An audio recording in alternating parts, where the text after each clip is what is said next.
soldiers as a deterrent, having any number of them there is meaningful. Because the goal isn't to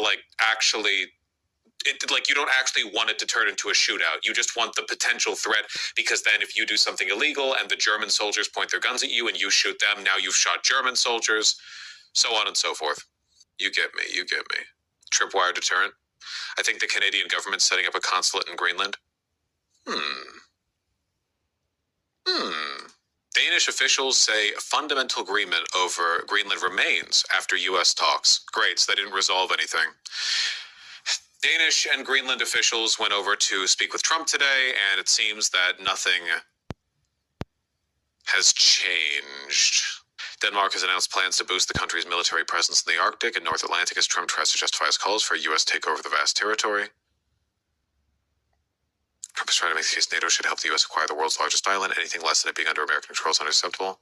75 countries we've suspended immigrant visa processing to. So if a NATO member attacks another NATO member, what happens? Does NATO go Article 13 on their ass?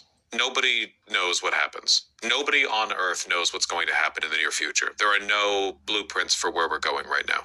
Trump was asked about Greenland wanting to remain part of Denmark. On Greenland, sir, the premier of Greenland said today, we prefer to stay with Denmark. Do you see that as the final word? Who said that? The premier of Greenland. Well, that's their problem.